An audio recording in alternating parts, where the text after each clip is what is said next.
Hello everyone, আসসালামু আলাইকুম and welcome back. এবং দেখো আজকের টপিক কি আমাদের কোনো কিছু করার কথা, আমার ইংরেজি শেখার কথা, তোমার বাইরে যাওয়ার কথা, মানে কোনো কিছু করার কথাই বোঝায় এই ফরম্যাটটা। আমরা অনেক ক্ষেত্রেই ইউজ করি এই ফরম্যাট। তাহলে কী হবে? প্লাস ইউয়ান বিভাগ suppose to have a race from.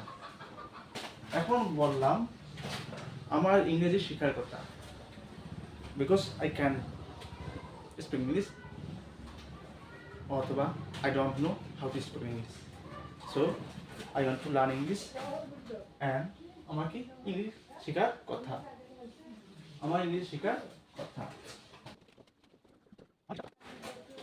তাহলে দেখো কোনো কিছু করার কথা বলতে কি বোঝায়? বিভাগ suppose to have a base form.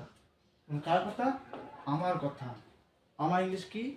মাই। কিন্তু বলো এখানে মাই তো হবে না, কারণ মাইয়ের সাবজেক্ট ফর্ম। আমাদের সেন্টেন্স অবশ্যই কি হয়? এটা শুরু হবে তাহলে আমার, আই অ্যাম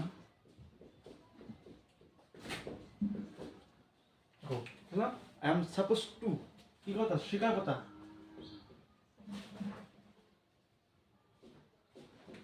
লার্ন ইংলিশ, আমার ইংরেজি শেখার কথা। I am suppose two learn English. এখন বললাম তোমার বেশি বেশি চর্চা করার কথা, বেশি বেশি চর্চা করার কথা। তাহলে কি হবে? এই বাক্যটা খেয়াল করো, তোমার বেশি বেশি চর্চা করার কথা কার? তোমার। এখন দেখো তাহলে ইউ, কোন কিছু করার কথা বলতে গেলে বিভাগ suppose two verb base form. তাহলে কি রিলেশন কি হয়? আর হয়। ইউ আর সাপোজ টু করার কথা, কি করার কথা? চর্চা, প্র্যাকটিস, প্র্যাকটিস। তোমার চর্চা করার কথা, কি বলছে এখানে? বেশি বেশি, মোর and more, more and more. তাহলে you are suppose to practice more and more. আমার যাওয়ার কথা, আমার যাওয়ার কথা। কি হবে? আই এম সাপোজ টু গো।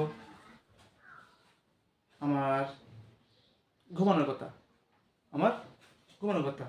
এরপর সাবজেক্ট নাও, আমার আই, তারপর গেল বিভাগ প্লাস সাপোজ টু। আইয়ের সঙ্গে অবশ্যই হয়, তাহলে আই এম সাপোজ টু ঘুমানো, স্লিপ। তাহলে I am suppose to sleep. এখন যদি যাই অতীতে যাই, পাস্টে যাই, বললাম আমার কাজটি করার কথা ছিল, আমার কাজটি করার কথা ছিল, আমার কাজটি করার কথা ছিল। তাহলে কি হবে? দেখো কোনো কিছু করার কথা বলতে বিভাগ প্লাস সাপোজ টু। তাহলে I was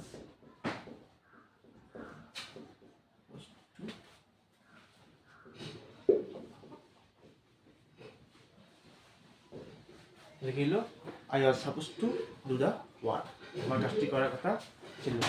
I was suppose to do the work, আমার কাজটি করার কথা ছিল। I am suppose to do the work, আমার কাজটি করার কথা। তার ছবি দেখার কথা ছিল, তার ছবি দেখার কথা ছিল। তাহলে কি হবে? তার, তাহলে